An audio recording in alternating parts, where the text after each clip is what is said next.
Before I do anything else, I'm going to play this reconstruction first without any subtitles or notes. It's about 3 minutes long. It starts with reconstructed English as spoken in about 450 AD or thereabouts, and every few sentences it progresses forward a little bit until eventually we have modern English. And I'd be very interested to hear in the comments when you start being able to understand things. Ik kem geboren. Ik galdo. Skepo. Suino. Alpeku. Nakoi. Nakoi. Ikwaat. Man nisgeburi if in a koine kabje. Koi sindi pelku. Skepo suino. Rate kikino. Man magsas gabian. A koi sindi pelku. Ifitina habje koi. Neze. Skepo bildi nawicht. Jebor.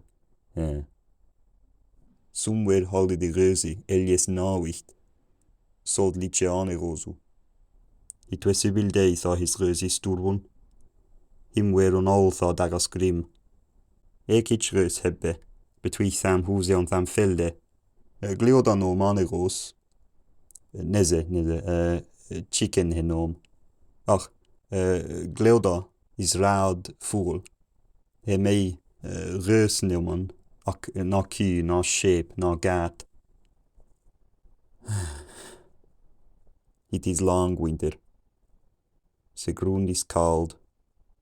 The cat is föds in diese. The tree is dead on jerde. The rook is verleden ur netoon. We hebben a brentene woede. We hebben jet wolle.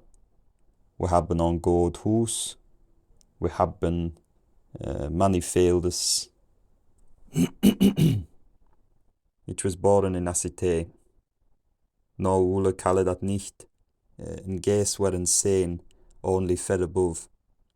No goat or the sheep or the cow was seen. He would say, sheep, chickens, grass, turn the land, here and all in the nicht. Lo I travelled far. I live now on a farm, with sheep and goats, in a small house beside a field. The farm brings me great joy, although it is hard. The goats, the chickens, the geese, the hawks flying overhead. Even the mice that get into the farmhouse, the ones that chew at the cloth. They may chew at the cloth if it pleases them, but I can get new clothes. I have all the hot coffee I need, friends I didn't have back in New York, fresh air. And that's why I decided to farm, because the city's no place for me to live. No place at all. Hello again. My name's Simon. I've been making these videos for a few years now. I'm addressing a wider audience here because these videos always seem to get more views than my normal ones. And I'm very interested in the natural reality of how things were in the past. And in fact, me and some colleagues are nearly finished with the first few episodes of a web series on that subject, which will be released soon. And shameless self-plug, I also dialect coach on larger indie films sometimes. So if anyone has a project they'd like to discuss, I'll put my professional email address in the description. One of the things I've been interested in recently is how the brain's social machinery for dealing with modern accents can kind of fall apart when we listen to unfamiliar historical accents, whether that be reconstructions like I'm presenting in this video, or old dialect recordings of people speaking in their natural accents.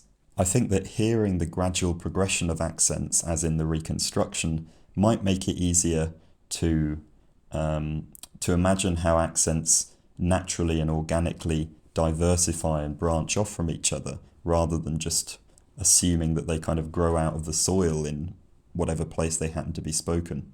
An important disclaimer is that the first few hundred years of this reconstruction are in Old English, and I am a pronunciation specialist, not a grammar specialist. And so whenever I try and compose things in Old English, there are always things like some case ending I've got wrong, or some grammatical mood that I've got wrong, or something. In this case, I've poured through the whole thing and tried to make sure every grammatical case is right, every choice is justified. Wherever there was a sentence construction I wasn't sure about, I checked with the Bosworth-Toller dictionary online to try and make sure that there was a parallel sentence construction attested in Old English. But it's, completely possible I've made some mistakes in the grammar, which I'd be very open to corrections on. So don't attempt to use this as an Old English learning resource. If you do want an actual Old English learning resource, I'd highly recommend Dr. Colin Gorry's book, which he released fairly recently, and also his YouTube channel while you're at it. I'd also point out that the earliest few of these sound changes happened before there was any substantial writing in Old English, and so we have a good idea of what order they must have happened in, because some of them are interdependent on each other and rely on each other having already happened.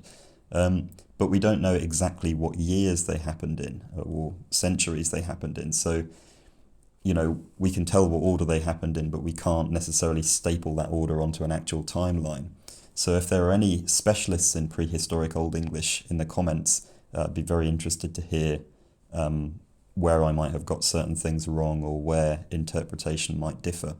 You'll have a subtitle in modern English, a subtitle in the stage of English that we're on at any given moment, a transcription in IPA, the International Phonetic Alphabet, which will be a fairly narrow phonetic transcription of what I'm saying, and then there'll also be some kind of footnotes, and those are directed at people who already know something about historical linguistics and just want to know why I've made certain choices. You'll have to pause to read those because obviously it would take too long to leave them on screen for 5 minutes. And of course, if you're enjoying this video, feel free to subscribe if you'd like to. I do lots of this kind of thing. If you click the bell icon next to the subscribe button, YouTube knows that it should notify you when I upload something new. And thank you very, very much to all of my Patreons, or my patrons on Patreon who financially justify my putting so much time into this kind of thing. I very much appreciate that. So without further ado, here it is again. Ik kem geboren. Ik galdu skepu, swinu, alpeku. Na koi. Ik waat. Man nis geboren je vind koine gabje.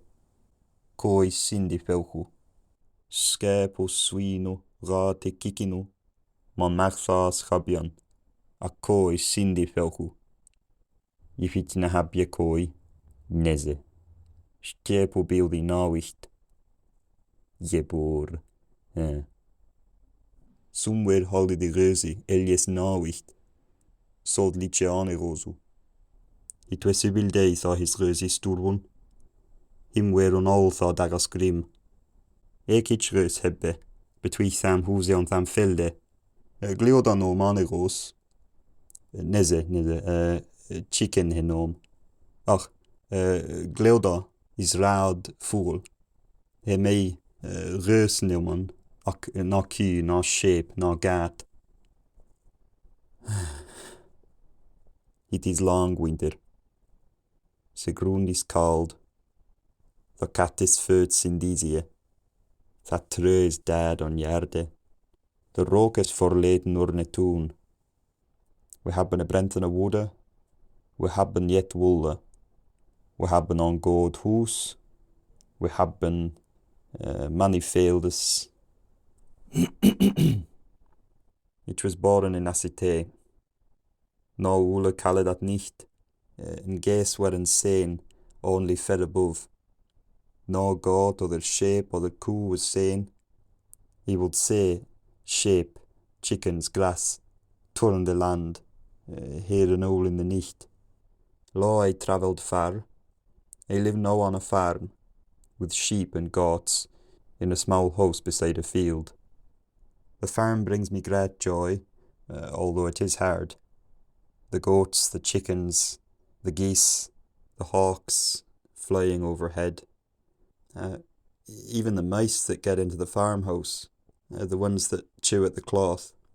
They may chew at the cloth if it pleases them, but I can get new clothes. I have all the hot coffee I need, friends I didn't have back in New York, fresh air. And that's why I decided to farm. because the city's no place for me to live. No place at all.